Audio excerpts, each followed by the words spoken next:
to mention, but the tracks are just so amazing.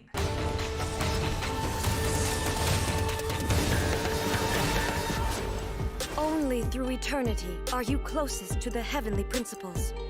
Hey, what is going on, guys? It's Johnny and welcome to another Genshin Impact video. In today's video, since it's the start of a new year, I wanted to discuss about Genshin since it had such a huge success in 2021. Let's talk about if Genshin Impact is worth playing in 2022. Before we do jump into it, guys, if you do like the video, please consider hitting that like and subscribe button. This will greatly help our channel to grow and help with the YouTube algorithm and recommend the video to other viewers. Now, without any further ado, let's jump right into it. And the game award goes to Genshin Impact. As you can see, Genshin did win the Game Awards for Best Mobile Game in 2021. Since its debut, the game has been very successful and attracted many players. But why is the game so successful and how come so many players are drawn into it? Well, there are so many elements that create an amazing game, and one of those elements is the story. In Genshin Impact, you start your journey as a traveler, either as Ether or Lumine. Whoever you choose, your journey will be to find your other sibling as you venture across the world of Teyvat. You have a trusted companion, Paimon, who serves as your Teyvat guide and will be traversing with you. A day before its release, miHoYo released the Teyvat chapter storyline preview, which hints that there will be at least 7 to 8 acts if you include the prologue with 7 different types of regions. A sort of teaser, if you will. For Conria, it doesn't actually officially reveal to be Act 7, but we can't expect it to be its own act because Conria has a significant role in what pushed the Traveler's sibling to go MIA. Currently, we're only on Act 2 and Genshin had its 1-year anniversary back in September, so you can see that there is a lot of story for Genshin Impact, since it is a story-driven game. If you're a story-driven player, then you don't need to worry about the game running out of ideas. The story is what makes players connect with the game on a deeper level, and will make us eager to want to continue. Whether you like comedy, action, a good narrative, or even some mystery as well, or anything at all, you'll most likely find it here within Genshin Impact. Overall, a solid storyline that'll make players experience different types of emotions. So if you haven't already and like story, then give it a try because it might just be for you. The game offers more than just story though, because in Teyvat, the world is literally yours to traverse. So long as you stay within the patch's borderlines. There's a lot to explore and new places are always being added. Because of this, there's a fast travel system and hang gliders to help travelers on their journey. Games that let you explore from the skies is always great in my book because it lets you really appreciate the vast open world. Not to mention climbing, swimming, fishing, and even your own boat called the Wave Rider to explore the open seas. Everything you could possibly want in an adventure game. As we mentioned before, there are 7 major regions, but there's also other regions like Dragonspine that are included as well. These areas are massive and will help to further prolong the game. The 7 major regions are also inspired by real countries today. For example, Mondstadt is based on Germany, while Liyue is based on China, and Inazuma is based on Japan. I'm from the US, so I'm kind of curious to see what region is going to be based on the US, if it's going to be at all. Throughout your adventure, you'll encounter chests and puzzles that are very tricky, so you might need to spend some time figuring it out. And some you might even miss without knowing because there's just so many. There are also resources all around you, ranging from plants, ores, animals. Collecting these resources are very important and vital to any adventurer. One of the many great things about Genshin Impact is that it serves as more of a solo player game rather than a multiplayer. Unlike MMORPGs, if the average player is not caught up with endgame content, then you'll most likely fall behind, making it tedious and a lot of effort, or a lot of money if the game offers pay to win. With RPGs, you don't really run into this issue. Genshin does have co-op, but this is more so to hang out with friends and run domains together. There's no grinding involved, and that's because of the resin system in place. Resin is used to claim rewards, which means that if you don't have any, then you're unfortunately going to have to wait for it to replenish. Keep in mind that literally every single mobile game has some form of energy that's needed to play the game, so this isn't a limitation that only Genshin has, though other games might have faster ways of replenishing it.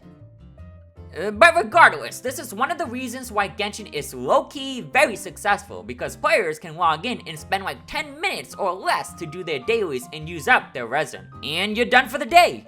Just like that. If you wanted to play some more, then there's still so many things you can do, like decorating your home inside the Serenity Pod. That's right. Genshin Impact offers a housing system to let players unleash their inner creativity.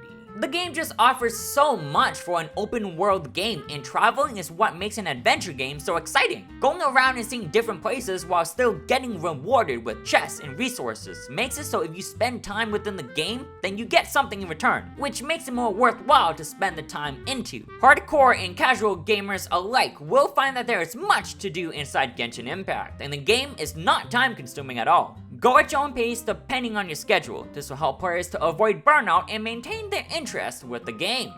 And if you already completed all the extra content the game has to offer, make a second account. Genshin has one of the best soundtracks when it comes to music. They also have different types of instruments in-game for players to be creative and compose their own music. Creativity allows for more options, but no one knows that better than miHoYo. Because of the different regions that represent real countries today, miHoYo has added a lot of effort into making each region to sound like their respective country. You'll hear and even see a lot of traditions throughout your journey across these regions, but what I appreciate most from miHoYo is that they also spend resources so players can enjoy a show. For their 1-year anniversary, they had a full-blown concert for players to enjoy the performing arts. This is probably where their budget went, which is why the rewards were...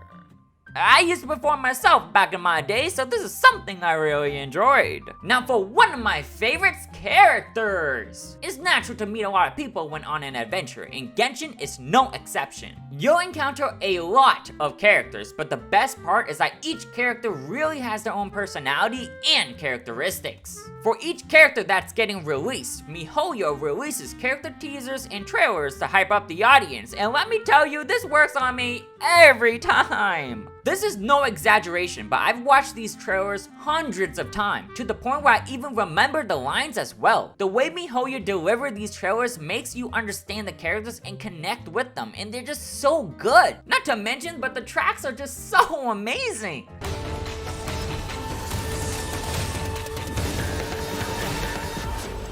Only through eternity are you closest to the heavenly principles.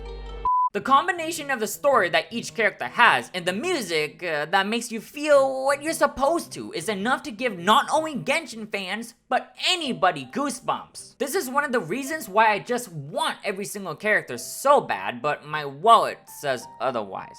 Sad face. Also, another important factor I feel doesn't get enough credit are the voice actors. These voice actors are incredible and really sells you on each character. Personality is everything, and portraying these personalities are important if you want characters to have diversity. That's where the voice actors come in, and let me tell you, Genshin Impact has one of the best casts of voice actors I've ever seen. Now, let's move on to combat. The combat system in this game is very unique to say the least. First of all, it's very smooth and fast-paced, which majority of the audience likes. Players won't need to think quick on their feet, and most of the time won't need to time their iframes, which are invincibility frames, to dodge attacks. The combat really revolves around building a team which consists of 4 members to complement each other based on what you need. Whether it's more survivability or damage, you make up the teams to have complete control. Each character also has a vision, which provides an element to a character and allows characters to trigger elemental reactions. When 2 elements meet on an enemy, it will trigger different effects depending on which element was applied first and second.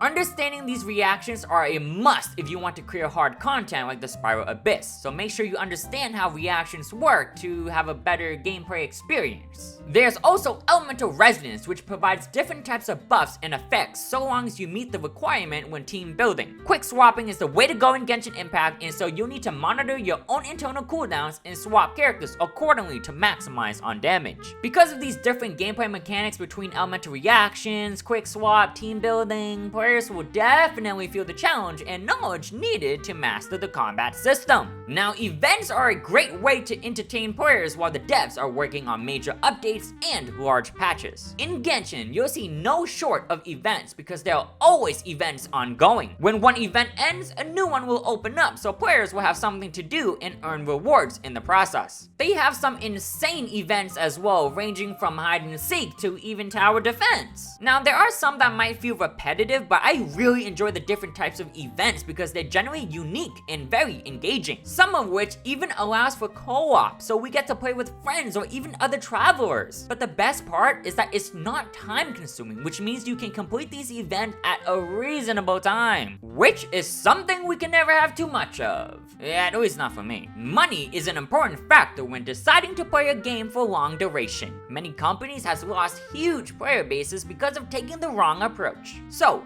is Genshin Impact F2P friendly? Genshin Impact is 100% F2P friendly. Players do not need to spend a single dime because anybody can clear content. Players mainly need to focus and understand the overall combat system and build a team that works well with one another to clear the harder content. Even older characters and 4 stars are still viable and still used in today's team compositions for best team comps. They provide some in-game weapons that are pretty good and easy to access as well. Just make sure to also spend your Primogems wisely because that's another factor when deciding when to spend or not. Constellations are a great way to boost up your characters, so deciding on who to pull for and which banners will come in a long way. I have an F2B account myself and did not have any issues clearing content. It mainly comes down to knowledge of the game and team building, but doesn't require players to have maxed out constellations on 5-star characters or anything. Now, don't get me wrong, this will help you on the long run, but not a requirement.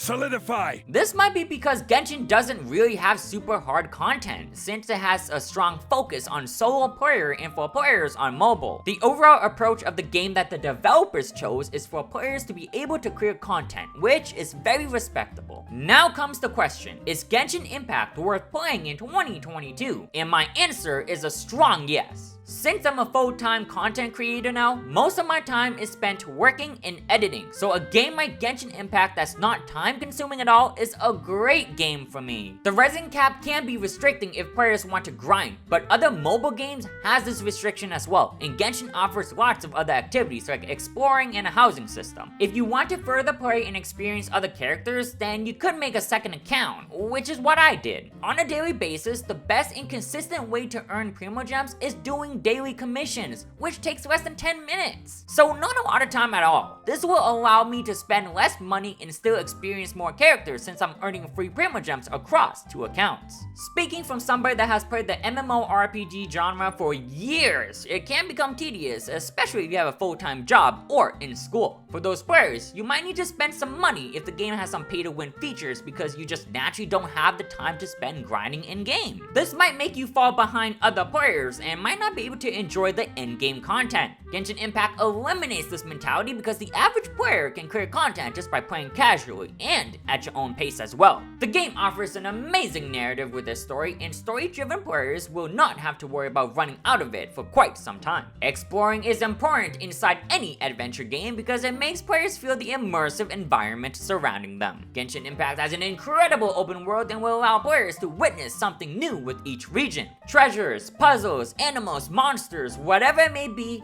you'll experience them all on your adventure, including music, which is absolutely stellar. There are lots of amazing characters with different types of personalities and playstyles, so players will definitely have their own favorite. The game also offers character quests and character trials. This will help players to know more about the characters and determine if the character is their favorite or how to play in combat. The combat system is very team-oriented, so it's great that the game lets you try out the character before making that decision to pull or not. Playing a solo player game can get a little lonely, but have no fear because Genshin also offers co-op to play with friends or with other players. This will make the Genshin experience more diverse if you want to play by yourself or with friends. They also have other popular events like hide and seek, so players can experience these great moments together and share some memorable moments. Probably the most important factor when retaining a large player base is how much money do I need to pour into the game? And with Genshin, that answer is 0. The game is absolutely F2P and does not require any spending at all. The game offers great tools to get by as an F2P, but the issue is you won't be able to get every single character sadly without spending. The same can be said about outfits as well.